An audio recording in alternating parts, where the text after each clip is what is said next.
No ar, Rede Escola Notícias da Educação, a nossa revista semanal inteiramente voltada para a educação brasileira. Nesta edição, destaque para a Semana da Consciência Negra, marcada pelo aniversário de morte de Zumbi dos Palmares, o líder da maior resistência histórica à escravidão. Veja então, o desafio de escolas que ficam em áreas de tensão. As desigualdades entre negros e brancos na educação brasileira. A professora que hoje é inspiração para muitas escolas. O que marca uma boa gestão escolar? Educadores ressaltam o projeto pedagógico e o planejamento. O projeto pedagógico funciona como uma identidade da escola, define os caminhos da educação a serem tomados, o tipo de ensino e de atuação na comunidade onde está localizada. O desafio maior é quando a escola fica numa área de muita tensão, conflitos, violência, enfim. Vamos ver na reportagem. Até agora, a violência no Rio já deixou quase 150 mil alunos sem aulas durante o ano. Em um único dia, quase 20 mil foram afetados. A violência se concentra principalmente nas zonas norte e oeste da cidade. Mas uma escola na favela do Aço, em Paciência, Zona Oeste, há mais de 3 anos, vem vencendo a guerra contra a violência. Que tem por característica os índices, de socioeconômicos são muito baixos, são famílias muito simples. A escola ela tem um papel, além de educacional, social. A Escola Municipal Aidéia Viana Fiuza de Castro, em 2013, obteve o título de melhor colégio do Rio, com uma média de 8,7 no IDEB, principal indicador do MEC de qualidade de ensino. O cenário de violência ao redor impacta o cotidiano de alunos e professores. E em 2 anos, a escola baixou 2 pontos no índice. A média de 2015 foi de 6,7. A violência influencia bastante. A violência, a dificuldade de vida das crianças. Porque você dar aula de manhã para uma criança que passou a noite em claro, que de repente teve medo, passou a noite com medo de um conflito armado que ela escutou, é difícil. Ela chega estressada, ela chega cansada porque ela não dormiu. Então, muitas vezes, mesmo havendo todo um planejamento para a aula, a gente tem que, na hora, replanejar, tirar o plano B da manga para poder ter jogo de cintura suficiente para levar essa aula, ao êxito, aquilo que a gente espera, levando essa criança ao aprendizado, mas respeitando as suas limitações.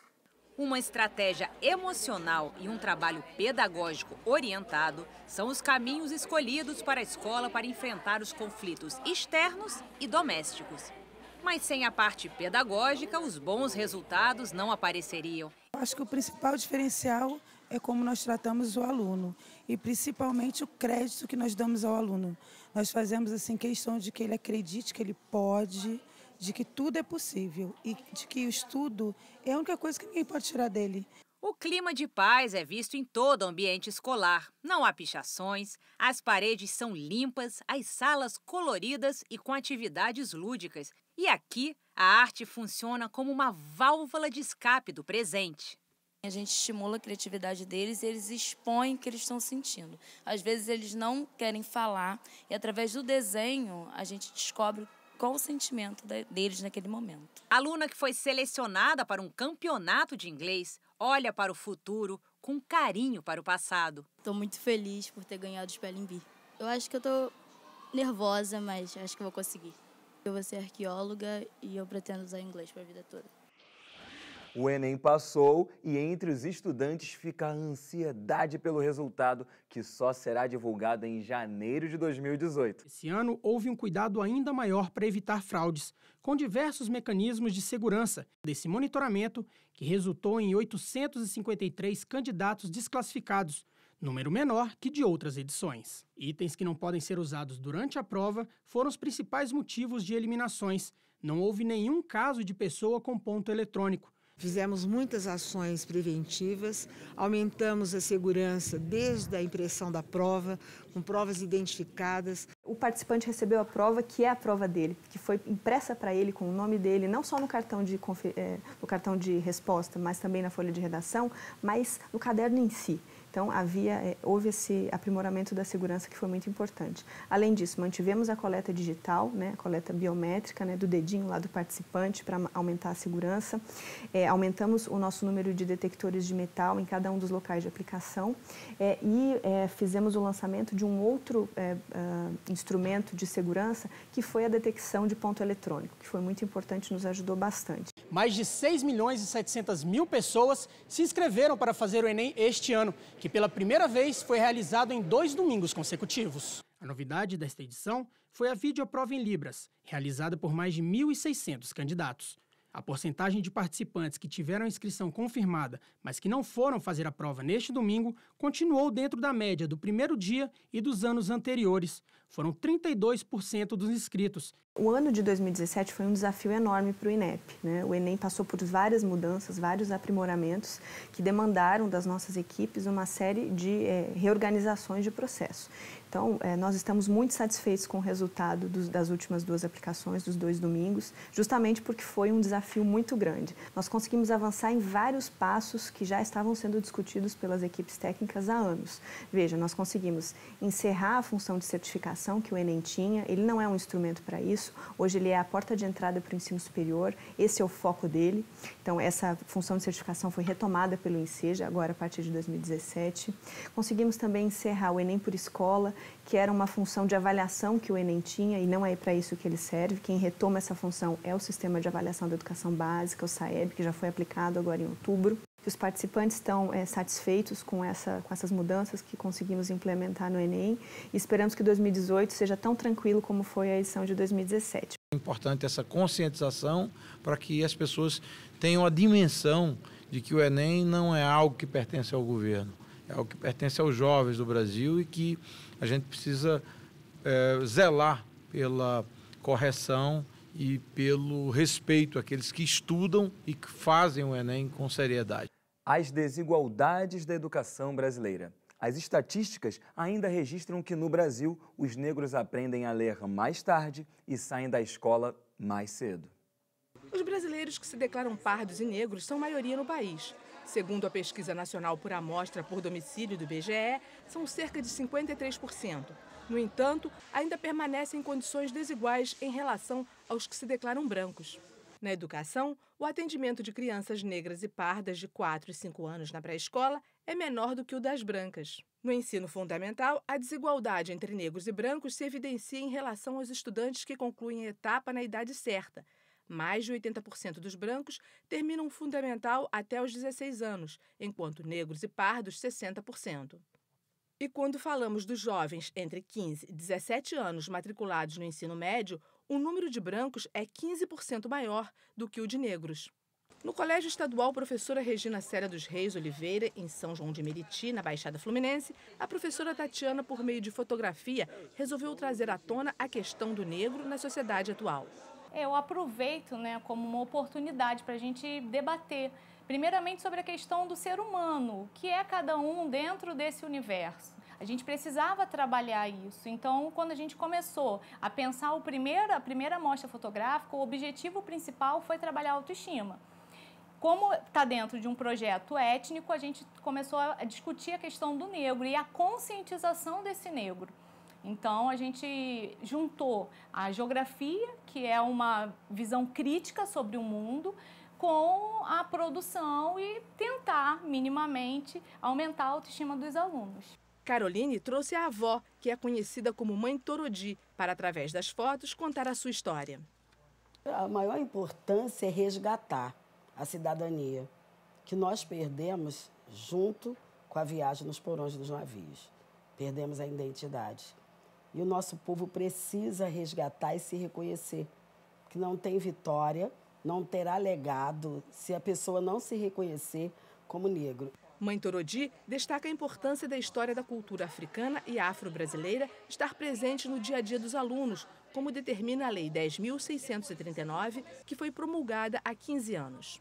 Não é apenas uma matéria, é o reconhecimento de um povo, de uma cultura, de uma história. Na primeira mostra, a gente fez uma releitura de Debré, Então, os alunos tiveram que interpretar todo o sentimento do navio negreiro, do negro no Brasil, da escravidão. Então, teve todo um trabalho de imersão. Eles tiveram que ir lá atrás na história, entender como foi esse processo para produzir as imagens. Esse ano, a gente vai trabalhar com biografias, a gente quer histórias de vida, onde os alunos vão trazer pessoas e a gente vai dividir histórias. Como a Carol já tinha essa referência de imediato, ela já apresentou a história da avó dela, a gente vai recolher também outras histórias com outros alunos.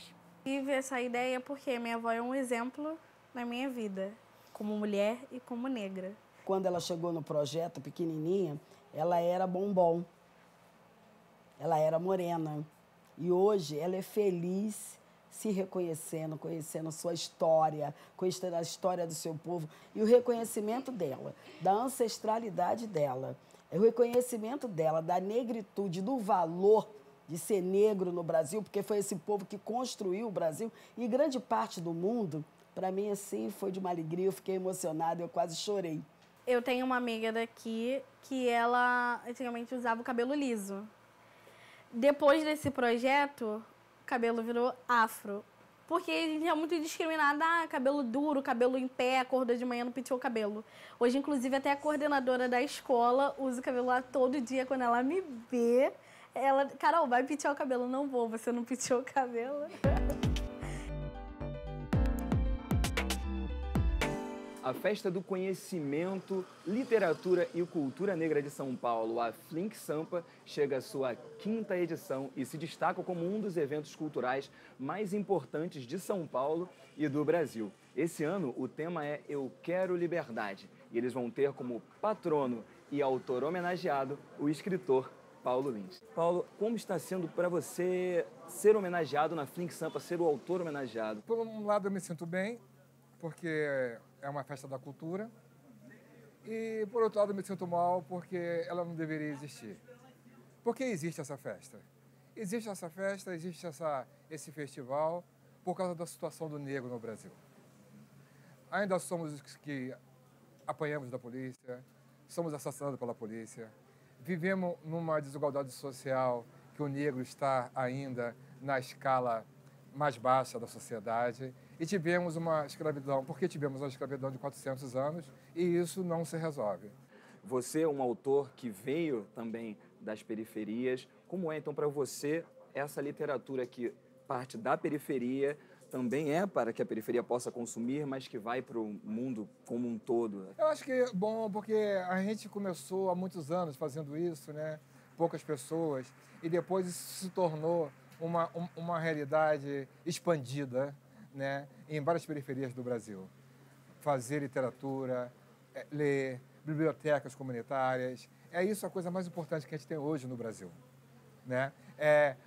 A periferia está lendo, coisa que não acontece nas classes mais elevadas. Qual é o recado que você dá para esses jovens que estão nas periferias e que têm tantas histórias, tantas coisas para contar, mas que às vezes não acham que não tem oportunidade e de repente podem se inspirar em você para poder expandir tudo aquilo que eles têm para dizer? Acho que una-se a gente que está fazendo, una quem está produzindo, junta-se com o pessoal no trabalho comunitário, cria uma biblioteca, estude, leia mais, vamos nos unir, não pode parar, não pode parar. Se não houver união, não há vitória. Consciência negra, para mim, é o ato de se aceitar como negro, você se reconhecer como negro. Tanto que a gente tem um feriado que lembra Zumbi dos Palmares, que foi um líder. É um dia que é para lembrar que tipo, os negros, tipo, como eu, existem, né? Tipo, por tudo que a gente já sofreu, tipo, esse negócio de senzala e racismo, acho que é por isso. Consciência negra é o fato de você se reconhecer negro, que na nossa sociedade é uma parada bem complicada. Tem a ver com a consciência do negro na nossa sociedade, tipo, do que é ser negro, de toda a história do negro no Brasil. É uma data pra gente lembrar de onde a gente veio, toda a trajetória, o motivo da gente ter chegado onde a gente chegou. Como negro, eu acho que é muito o dia de eu me assumir como negra e ver toda a minha história, sabe? É o dia de eu, além de existir, eu resistir e reconhecer tolerância e carga histórica que tem, tudo que nós passamos.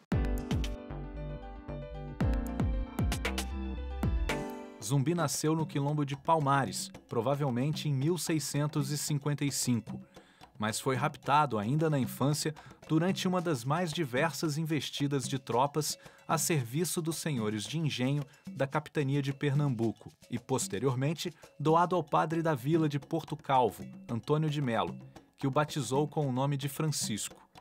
Com o padre, aprendeu a ler e escrever português e latim. Aos 15 anos, voltou ao quilombo e se rebatizou como Zumbi, Senhor da Guerra.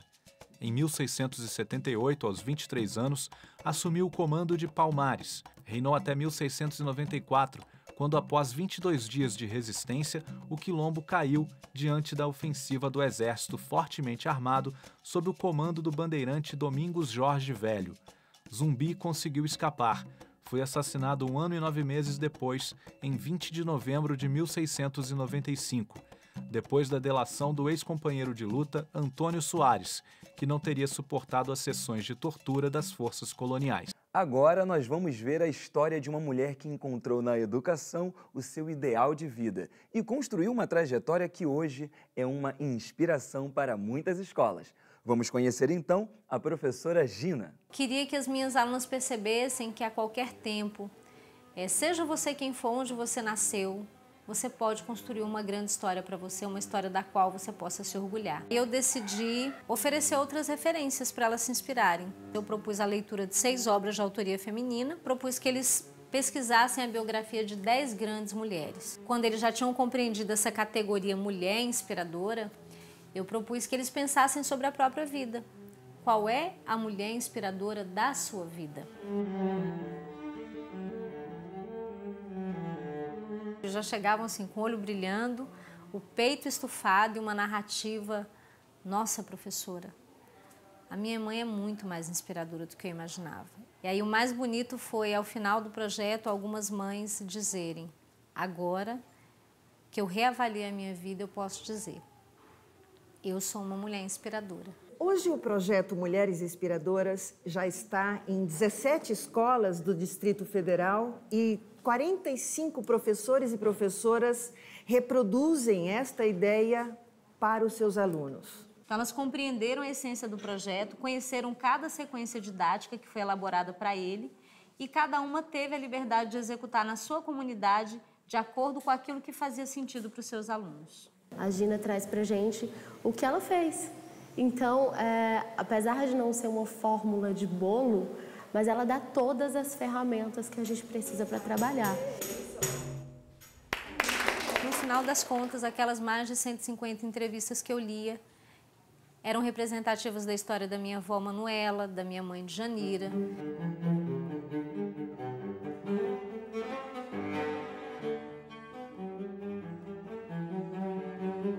O melhor presente que a vida poderia me dar, um presente muito precioso, foi ter nascido numa casa onde o meu pai, seu Moisés, era analfabeto e a minha mãe só tinha frequentado até a 4ª série porque, já adulta no Mobral, ela foi procurar a escola, porque na infância ela recebeu de presente uma enxada para capinar a terra aos 5 anos de idade. E ela começa a vida dela de trabalhadora rural trabalhando nos cafezais. Meu pai ganhava muito pouco, mas ela fazia esse dinheiro multiplicar, sabe?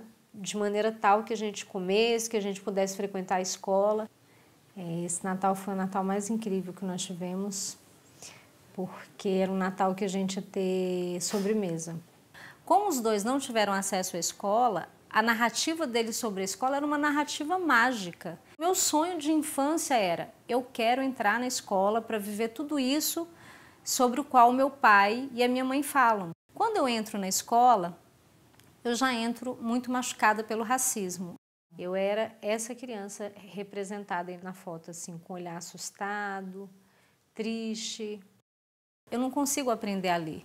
Talvez por ter problemas de baixa autoestima, talvez por não acreditar em mim mesma. E eu vou para a 2ª série com essa fragilidade, com essa deficiência. Tenho o presente de encontrar a professora Creuza, que é uma professora negra, de uma sensibilidade extraordinária, que percebeu as minhas fragilidades e foi muito amorosa. Ela me acolheu, ela me colocou no colo, ela acreditou que eu pudesse aprender, ela se engajou na minha aprendizagem. E aí eu perguntei para ela: professora, você viu em mim essa criança machucada pelo racismo? sempre na expectativa de um safanão, de um xingamento. E ela disse, eu não via nada disso, eu só vi uma criança que queria aprender. Aí quando eu falei para ela a história toda, do que tudo aquilo representava para mim, ela falou isso, eu sempre fui assim. Eu não via nada disso que você estava falando, dessa criança assustada, né? Eu não via, acontece que eu era assim. O aluno chega, nossa, como você tá linda, nossa, sua trança tá bonita, nossa, hoje você tá bonita. Dali para frente, a escrita começou a ser um espaço de elaboração da minha existência. Eu escrevia, eu relia, e naquele processo eu ia elaborando as minhas dores, dando nome, organizando. Quando a varinha ia tocando, a flor ia fazendo assim. Desperta no bosque gentil primavera, com ela chegou o canto, gorjeio do sabiá. Tra la la la la la la la la la la la, né? Me dei conta de um dado que Freud fala, né? Freud fala, eu lembro que Reobaldo fala disso, o narrar elabora o nosso viver. Tra la la la la la la la la la la la.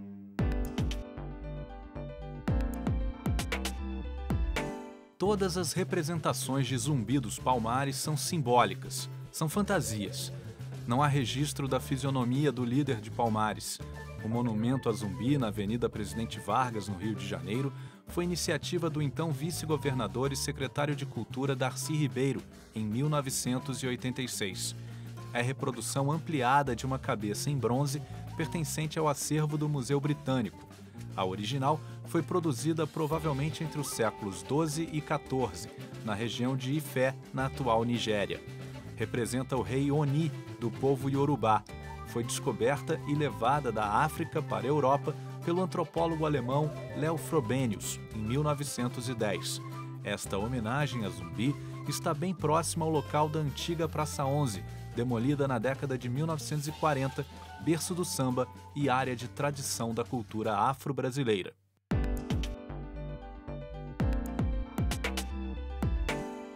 As pessoas sempre negam, sabe? O racismo não existe, o racismo sempre acontece com o outro, mas você nunca pratica, sabe? E pessoas até querem comparar racismo com bullying e falar que não dói tanto, é mais mimimi. Se realmente não existe racismo, porque a gente não conta a história, tipo, igual todas as histórias, sabe? O povo negro é contado basicamente escravidão e acabou. Não tem mais história, então que escola é essa que não tem racismo e não conta a história por igual, sabe? Eu acho que o currículo escolar já é um pouco racista, porque a gente estuda muito a história da Europa, a gente estuda várias vezes a mesma história, as mesmas coisas, tipo a Revolução Francesa e tal. Embora sejam várias coisas importantes para a nossa sociedade, a gente, tipo, é muito importante também para a sociedade brasileira entender todo o nosso contexto histórico, estudar sobre a história da África. Eu acho que, tipo, não tem uma pessoa da minha idade, assim, com a minha cor, com as minhas feições, que não tenha sofrido algum tipo de racismo. Tem pessoa, tipo assim, da cor mais clara, que não gosta de, tipo assim, de falar com negro, preto. Aí tem racismo, faz cara de nojo. O racismo hoje está presente em todos os lugares. Na rua, na escola, muitas vezes em casa. Quando teve no campeonato da escola, me chamaram de macaco enquanto eu agarrava, gritaram macaco e tal. Aí a gente fez um movimento todo de negros na escola para lutar contra o racismo, que é bastante presente na escola ainda. A Rede Escola Notícias da Educação fica por aqui. Você já sabe, a gente se encontra nas sextas-feiras, às 9 horas da noite, com reprises no sábado, às 4 horas e no domingo, ao meio-dia. Até a próxima!